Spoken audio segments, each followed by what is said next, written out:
the announcement of the subject tonight. It's on the ages of man. Now, there are various ways of treating the subject. One of the light ways, of course, is there are three ages. There's youth, there's middle age, and my, you do look wonderful.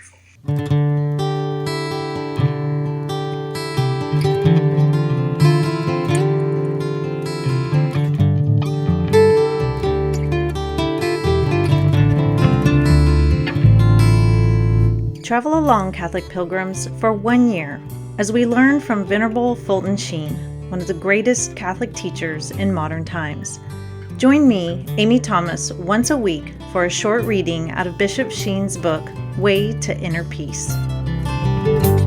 Welcome, Catholic pilgrims, to week 34.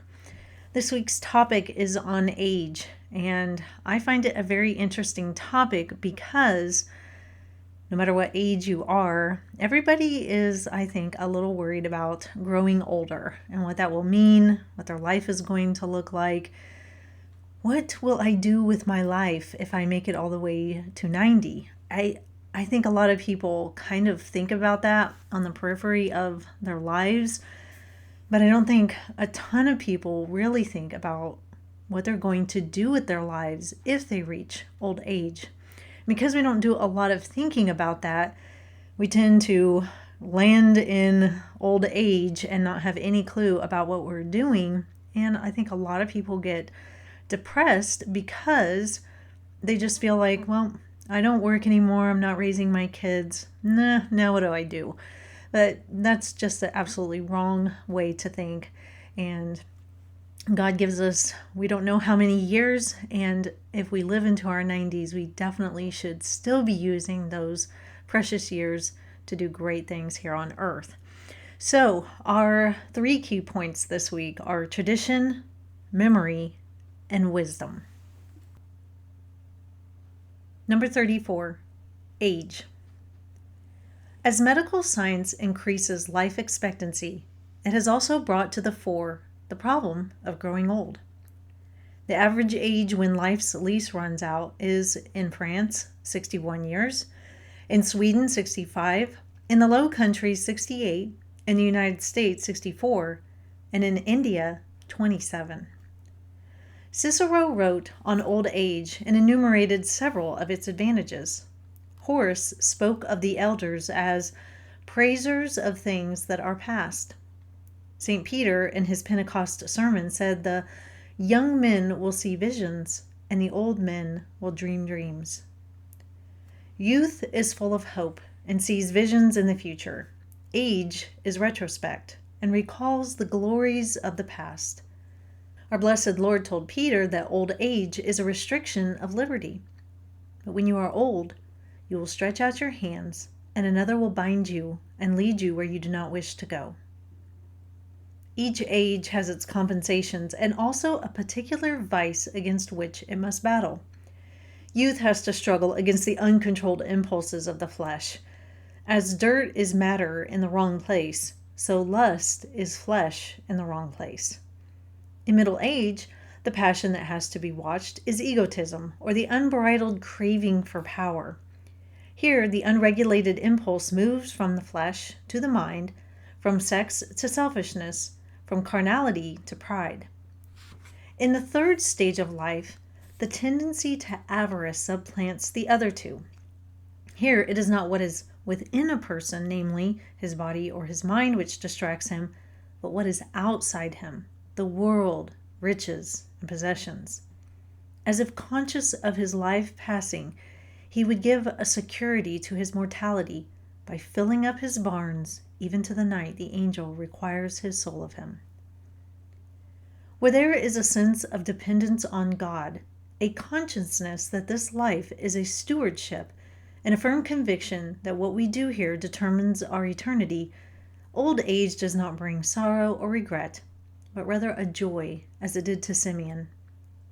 But where life is empty, there are several dangers, the first of which is alcoholism. The medical profession today is alarmed at those who have passed middle age, who would dull with stimulants the little of life that still remains. The cause is very often both moral and physical. It is moral when they attempt to drown either an unrequited sense of guilt or else escape responsibility for the emptiness of their lives.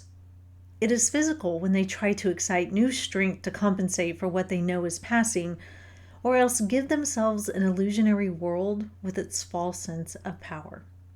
St. Paul had this in mind when he said, "Urge the older men to be sober." Modern civilization has little respect for the aged for the same reason it has little for tradition. There is a love for the antique, but not for the ancient. Yet the aged are to culture what memory is to the mind. Just as one cannot think without going into the storehouse of memory for the foundation stones of thought, so neither can a civilization progress without its memory, which is tradition. The ancients surrounded their elders with great respect. The Greek word presbos was used not only to indicate an old man, but also an important and respectable ambassador chosen because of his experience. From this word has also come not only the word presbyter or priest, but also presbyope, which indicates one who is far-sighted rather than nearsighted, which is one of the qualities associated with old age. Those who have a philosophy of life are not troubled with age. Our last days should be the best days. The evening praises the day. The last scene commands the act, and the music reserves its sweetest strains for the end. Simeon, when he saw the divine babe, sang, "Now you can dismiss your servant, O Lord, in peace." He speaks like a merchant who has got all his goods on shipboard and now desires the master of the ship to hoist sail and be homeward bound. Happy old age, which uses this life to purchase the next, has an outer and an inner contentment. The outward work is the spreading of charity, the using of experience to help others. The hard work is the rounding of the soul into as great a perfection as possible to meet its God. The secret of growing old is in this counsel an old man once gave a youth: "Repent on your last day." But the youth answered, "But who knows when my last day will be?" "For that reason," said the saint, "repent today, for it would be tomorrow." There was one time when I asked my maternal grandmother, when she was in her late 80s, I said, "Grandma, what's been your favorite age?" And she thought about it for just a little bit, and then she said, "Probably somewhere in my 50s." And that really surprised me. I said, "Really? Why that age?" And she said, "Well, it just seemed like an age where I finally knew what was going on. I felt like just the person I was supposed to be. I knew how to speak for myself and speak up for myself, and I knew what I liked and I knew what I didn't like, and I was still, pretty healthy and could move around really good, and it just felt good. I just really enjoyed that time in my life." And she went on to say that she really enjoyed, different parts of her life and different ages and things like that. But it was the 50s that she enjoyed the most. And I was surprised by the answer because I thought she would have said an answer that was way younger, like in her 20s or something, when you're at the height of your youthful beauty and all that. But that is not what she picked. And I knew her in her 50s. I was just a little kid, but I still knew her. And I know I think back on that time when I was little and she was cooking in the kitchen and going to bingo parties with her friends and card parties with her friends and traveling around with my mom and some of her cousins. And yeah, she did seem very, very happy. But Bishop Sheen is right. I think in this country we do idolize youth, and we think that once we've passed through youth, then it's all downhill from there. I mean, how many times have you heard that? Oh, once you reach, this certain age, it's all downhill. And I hate that way of thinking. I absolutely hate that way of thinking because it's such a wasteful way of thinking. My daughter asked me the other day as well. She said, "Mom, what's been your favorite age?" And, you know, back when I was in my 20s, I probably would have said somewhere in my 20s. But I had to tell her, I was like, honestly, I think maybe right now, but I've loved every age, honestly. I mean, there's been very difficult times throughout my life in different parts of my life that I didn't particularly love, but it wasn't the age that I didn't love, it was just what I was going through. But I don't know. In my 40s, I'm starting to understand more and more of what my grandma was talking about. Now, one of the things I think is so sad is the way that the Western world devalues, people who are older, up in age, as we say. We don't seek to look for their wisdom. They're not youthful anymore. They don't have the body of a 20-year-old. They don't have the strength and stamina of a 20-year-old. And so we just kind of set them off in a corner, and we don't want to hear their stories, and we don't want to hear their wisdom as much as I think people did in the past. In Turkey, it was very interesting because you still had grandparents and great-grandparents living in the house. I mean, it was just a big family community, and I think a lot of cultures around the world are like that. You don't send your elderly off to, live in a nursing home. They are in the family. They have their own room. They're there. You take care of them. Everybody pitches in and takes care of them. And they're seen as, the very respected, the wise, the ones that have, quite a bit of knowledge that they can share with you. We've lost that in the Western world, I think. And a lot of it is because we value youth and youthful beauty so much, which is sad. But I love it when I run across people who are in their 80s and even their 90s, 70s too, and they don't have that negative mentality. Recently, our family went to the Franciscan monastery here in the DC area. Beautiful place. If you're ever in DC, take some time and go there and take a tour. The church is absolutely beautiful. The grounds and gardens are beautiful. And when we were walking up, this lady said, "Oh, are you here for a tour?" And we didn't really realize that there were tours. And we're like, "Oh, we didn't know about it." And she's like, "Oh, yeah, one's getting ready to start. You should go. You'll really like Patrick." And so we're like, "Oh, okay, well, might as well." So we went over, and Patrick was this little old man in his 80s, and this is what he does in his retirement days is he spends lots of time at the monastery doing different activities for the monastery, taking people on tours and working in the garden. It sounds like him and his wife are pretty active there. Anyway, he was just so funny in different ways. Like, he had no qualms with talking about how he's in his 80s and he can walk up these hills, so you should too, and I don't want to hear you whining about it or anything like that. He was a 80-year-old man who was born in Queens, so he still had that New York accent, and just a great guy. And he was so full of life. I mean, he marched up these pretty steep hills, and he was so kind of blunt, as older people tend to be. When we were done looking at something, he'd say, "All right, come on, that's enough. Let's move on." I just love it. I loved his enthusiasm for life and his unwillingness to just sit in his rocking chair and do absolutely nothing. And, granted, people have illnesses and sicknesses where, they're not able to do things like that. And I understand that, but a lot of people get this very negative mentality where, "Oh, I'm in my old age and I'm just washed up and there's nothing left to do with life." And I can't stand that mentality. And then also recently I had to go to the Apple store because I needed my computer to get fixed, and it was packed with people. I mean, packed with people buying phones, buying laptops, all this stuff.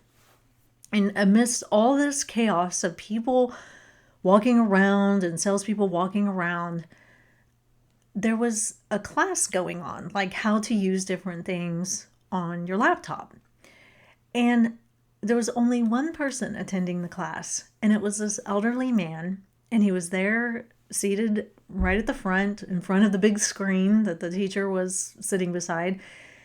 And he was learning all these different cool things that you can do on your laptop.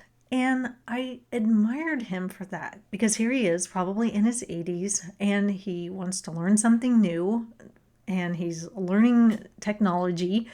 I have no idea what he's going to use it for, but he wanted to know. And so he came to a class, and he was sitting amongst all the talking and all the goings on of the store, and he was there to learn. And, it was just a really cool sight. And it inspires in me to remember that I'm never too old to learn something new.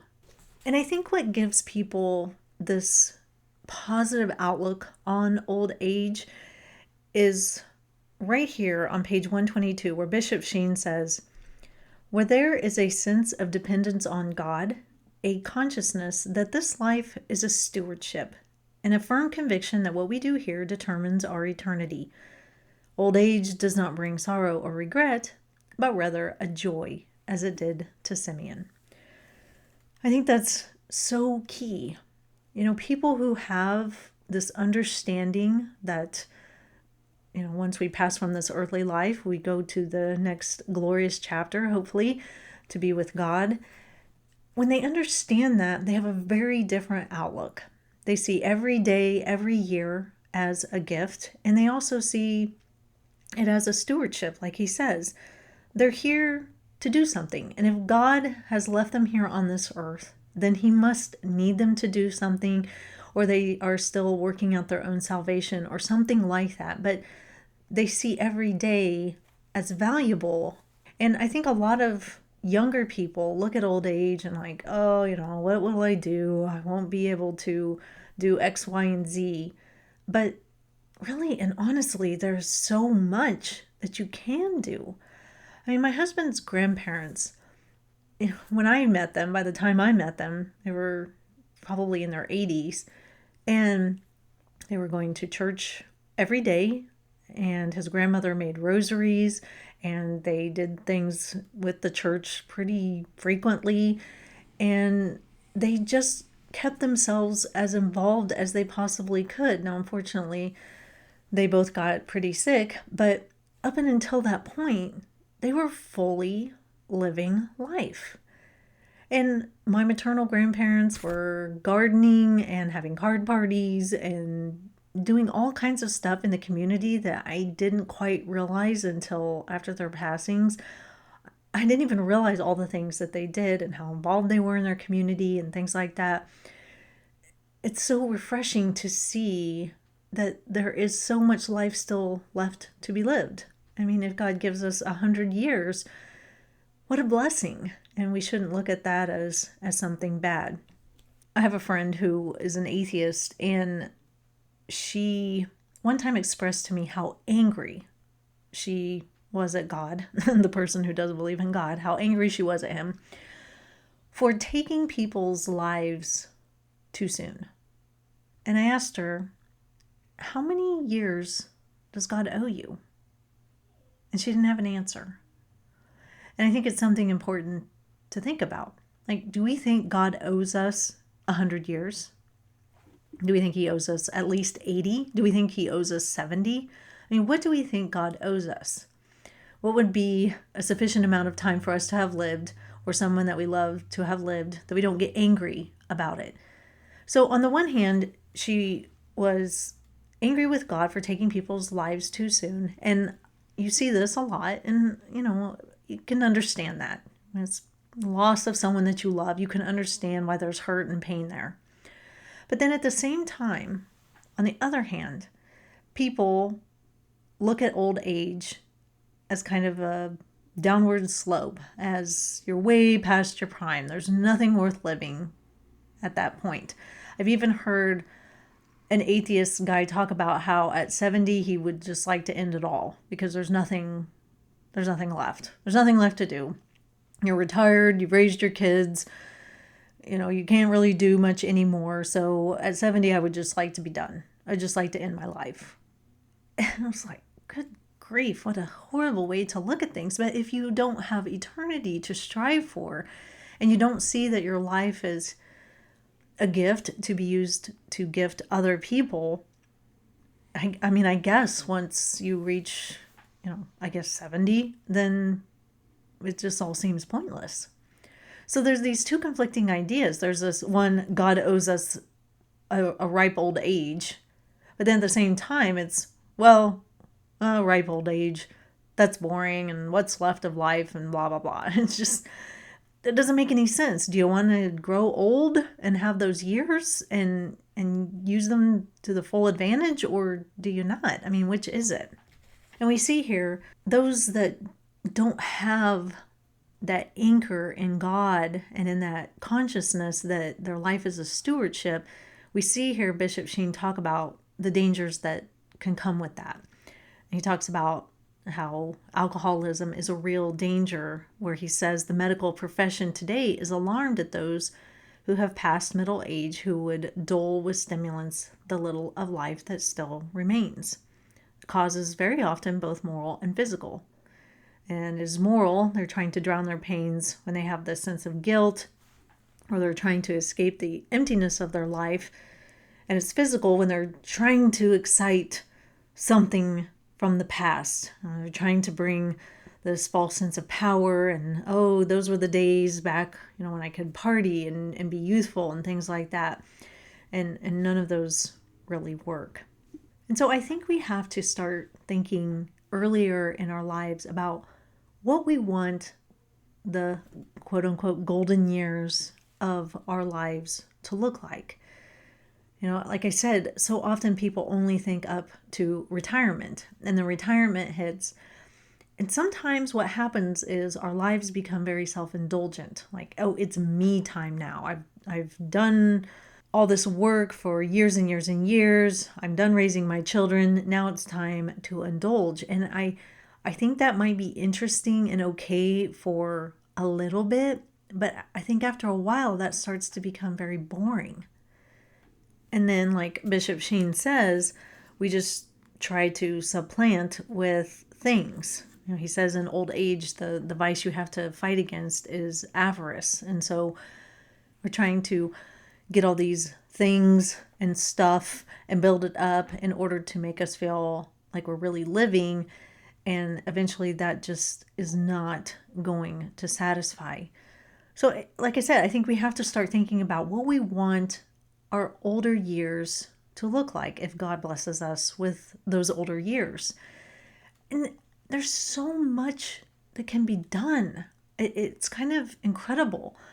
I mean, you can volunteer literally anywhere. My husband's other grandmother would volunteer at the hospital, and she would go and hold babies in the NICU.